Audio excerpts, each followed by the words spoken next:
un Diwali molto speciale perché prima volta in 20 anni sono riuscito veramente a festeggiare tutta la festa dall'inizio alla fine.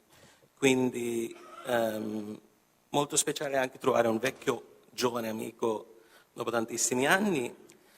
La bella cosa di parlare per uno di ultimi è che tutte le cose importanti ci sono già dette, quindi tu puoi limitarti a fare 4 osservazioni abbastanza banali e mi prendo questa facoltà.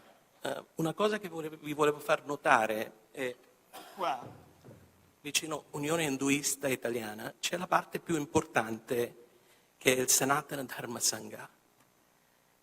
Perché è importante? Perché tanti Hindu non vedono quello che vivono come una religione, lo vedono come, e dico tanti perché c'è spazio per ogni diverso tipo di interpretazione che esista, lo vedono come un percorso di vita.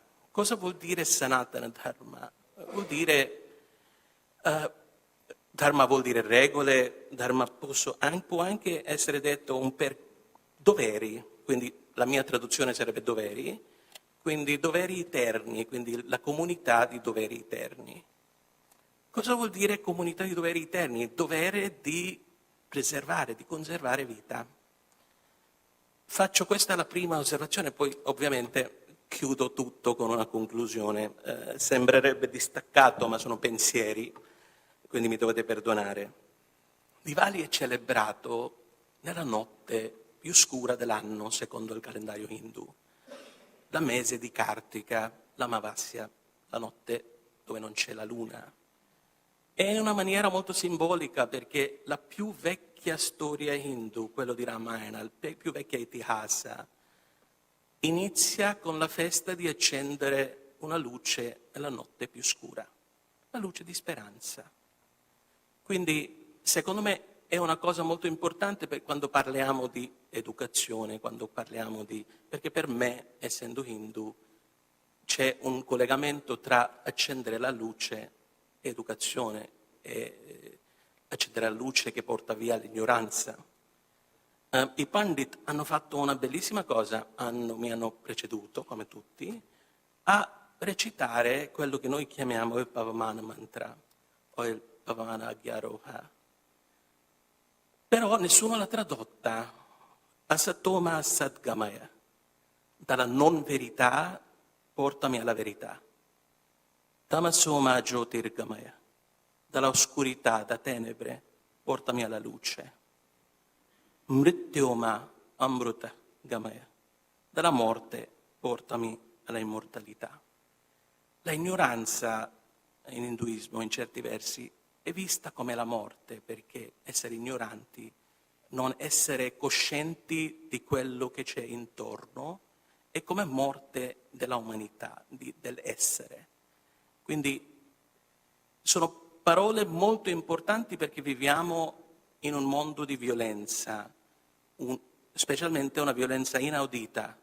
In teoria, più che diventa il mondo moderno, peggio che diventa la violenza. Però la violenza non è la cosa solo che ci disturba tanto. Oggi viviamo in un tempo di cattive parole che fanno del male, perché non fa solo male gli atti atroci come il terrorismo, le guerre, ma intorno c'è tutta questa cattiveria dai social, che sono cattiverie di parole, di gente che pensa male. E questo è un problema molto importante per la società perché sì, certo dobbiamo risolvere le guerre e per quello c'è la politica e per quello c'è la non violenza politica che Gandhi ha poi usato per anche dare un esempio a tutto il mondo che lottava per la sua indipendenza, dalla Sudafrica a vari paesi in Asia che hanno usato il modello Gandhi, il modello di Ahimsa e Satya, che tanti scordano perché per Gandhi Ahimsa, la non violenza, era sposata con la verità, Satya. Quindi questo modello gandhiano però era un modello di non violenza politica che è antichissima nella storia indiana perché Gandhi non ha inventato niente di nuovo. C'era anche un vecchio imperatore, Ashoka, che ha lasciato la violenza per poi diventare buddista per adottare la non violenza. Quindi l'utilizzo di non violenza come un percorso di politica è antica nella cultura indiana. Poi vengo alla cosa finale che deve, insomma, collegare questi quattro pensieri banali, che è la necessità della non violenza culturale, mentale. In questo mondo dove viviamo, dove ogni giorno, ogni minuto siamo assaliti di parole violentissime, sicuramente ognuno di voi ogni 5 minuti guardate il vostro smartphone, aprite oppure Twitter oppure qualcosa e vedete qualcosa di violente.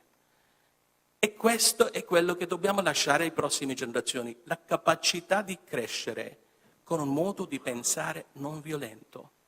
È per questo che serve accendere la luce nella notte più scura dell'anno. Grazie.